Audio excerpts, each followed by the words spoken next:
Olá, meu nome é Jorge Silva Pereira, estou aqui para apresentar o artigo Campos Potenciais Artificiais e Consenso aplicados a problemas de navegação de sistemas multiagente heterogêneo. Sistemas multiagente, ou SMA, é um grupo de agentes que trabalham em conjunto para atingir um determinado objetivo. Esse trabalho trata de agentes autônomos, que são aqueles que conseguem pensar e agir por si mesmos. Outra característica de um SMA é a heterogeneidade. Simplificando, um SMA é heterogêneo quando os agentes que o compõem têm formas ou funções diferentes.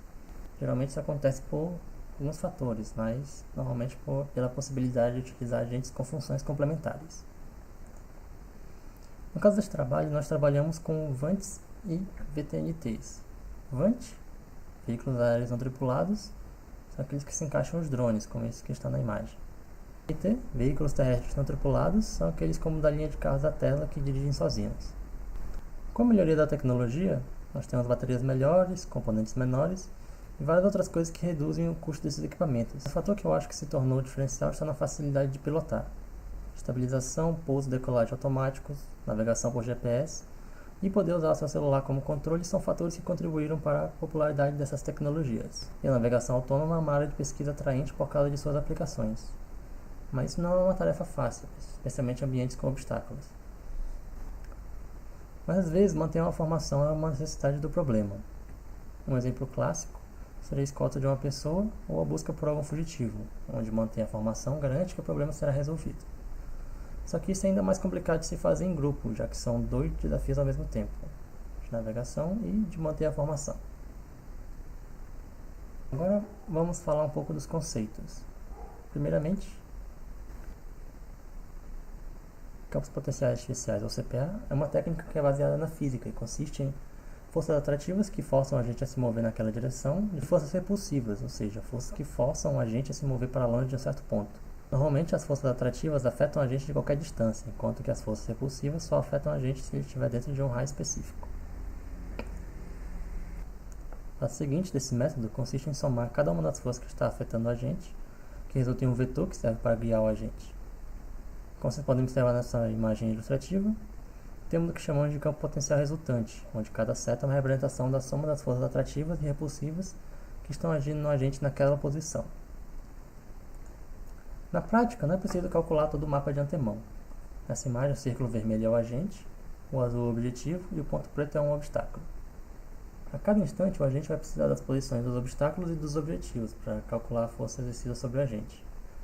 Somando esses dois vetores, nós temos um vetor resultante, que é o que vai guiar o agente, indo em direção ao objetivo, mas desviando o obstáculo ao mesmo tempo.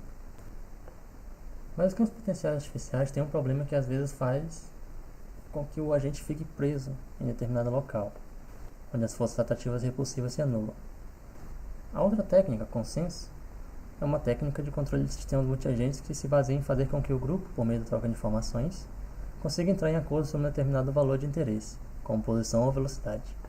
Essa técnica é muito utilizada para o controle de formações, já que tem uma base matemática bem forte que garante que a formação seja mantida. Na prática, o processo é bem intuitivo. Digamos que o valor de interesse seja a posição. A cada momento, os agentes compartilham a informação das posições deles para os outros, e baseado nisso, o agente se movimenta de acordo com as regras estabelecidas para montar a formação. Agora, vamos discutir um pouco sobre os trabalhos existentes. O intuito de utilizar essas duas técnicas em conjunto é que o consenso consegue garantir que o sistema multiagente mantenha sua formação, e campos potenciais conseguem fazer um agente navegar por um ambiente desviando de obstáculos. Usar essas duas técnicas não é tão inovador assim. Há vários trabalhos que utilizam os dois métodos, mas quase todos eles utilizavam enxames, do inglês swarms, e eles eram ou todos terrestres ou todos aéreos. Agora vamos falar do método implementado por esse artigo. Inicialmente, definimos essa arquitetura em que cada agente vai ter 4 módulos, um para comunicação, outro para navegação, um para formação e um para comando. O módulo de comunicação fica responsável por gerenciar as informações que são passadas de um agente para o outro. Cada agente vai agir de forma independente e as informações são compartilhadas por todos. Neste caso, são apenas as informações de posição de cada agente que são compartilhadas com os outros agentes. Aqui nós temos a integração dos métodos. Então, nós temos o módulo de formação, que vai ser guiado pelo consenso, o módulo de navegação, que vai ser guiado pelos campos potenciais artificiais, e o módulo de comando, que vai somar a saída do consenso e de CPA e traduzir em comandos para os atuadores do agente, seja ele um VANT ou um VTNT. Então, o módulo de navegação ele vai funcionar com dois campos potenciais. O primeiro é o atrativo, que é o ponto objetivo do agente, e ele funciona de forma global, ou seja, afeta o agente a qualquer distância. E os campos potenciais repulsivos, que serão os obstáculos.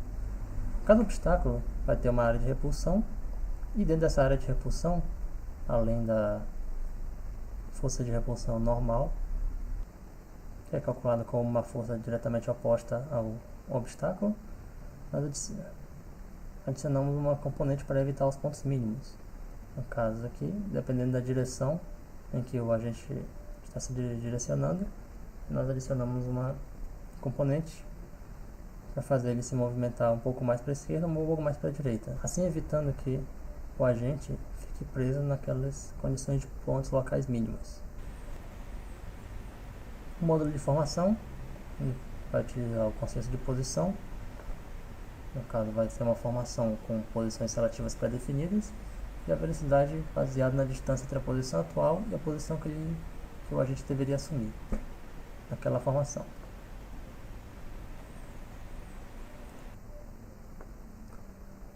Agora vamos falar sobre os experimentos. Para a implementação da arquitetura, nós utilizamos o ROS, Robot Operational System, que é uma plataforma para a programação de robôs. Ele nativamente possui um método para a comunicação dos agentes. Então, o módulo de comunicação fica por responsabilidade do próprio ROS. E utilizamos também o VREP, que é um ambiente de simulação com física e que possui integração com o ROS. Os veículos utilizados nos experimentos são um VANT, que é esse quadrotor genérico aqui, e o VTNT é o P3DX, que tem dois motores laterais se movendo para frente e para trás, fazendo curvas, dependendo da velocidade e direção dos motores. Então, cada robô está associado ao módulo do ROS, que está sendo executado de forma independente. E a comunicação dos robôs é feita exclusivamente através da interface de rede do ROS. As variáveis independentes do experimento são os fatores que vão ser alterados no experimento a fim de verificarmos a validade dele. No caso, nós temos dois, que é a formação e o cenário.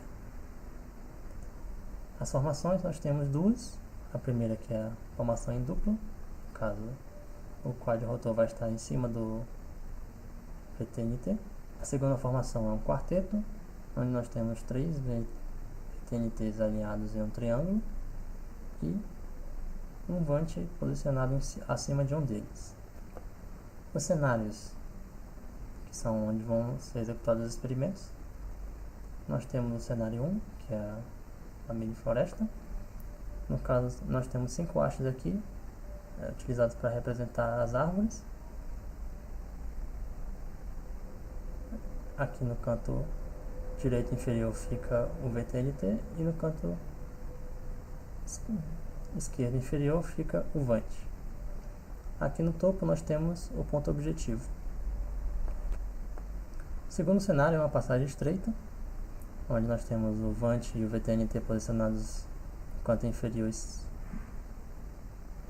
direito e o ponto objetivo posicionado no centro superior. Entre eles, nós temos aqui dois blocos que bloqueiam a passagem pela esquerda e pela direita.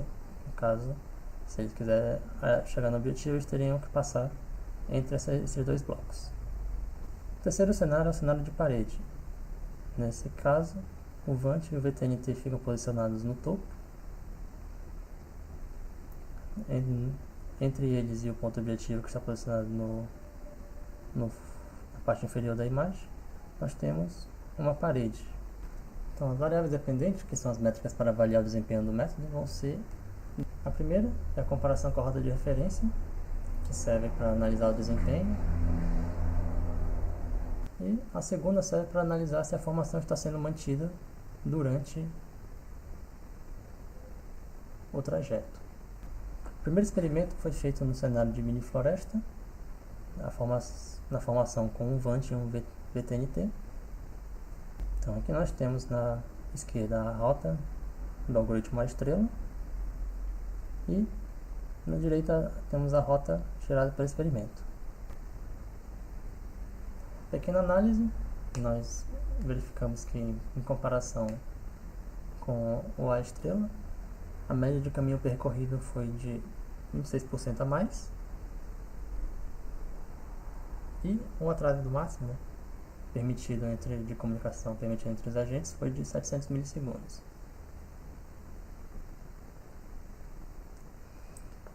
E por fim nós temos aqui o erro de posicionamento.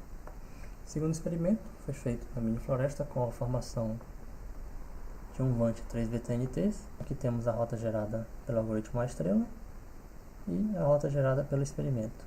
Nesse experimento, a média de caminho percorrido teve uma diferença de 10% em relação ao algoritmo à estrela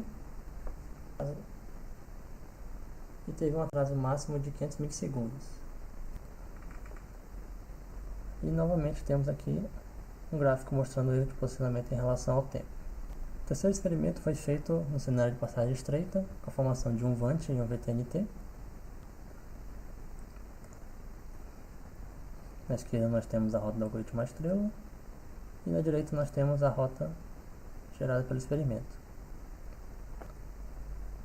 Neste experimento, a média de caminho percorrido foi de 37% a mais em relação à estrela, o atraso máximo foi de 500 milissegundos e o erro de posicionamento em métricas pelo tempo.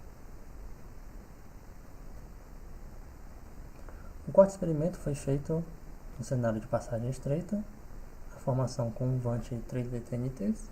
Aqui nós temos a rota do algoritmo à estrela na esquerda e na direita nós temos a rota do experimento. A média de caminho percorrido em relação ao algoritmo à estrela foi de 7% a mais e o atraso máximo permitido foi de 400 milissegundos.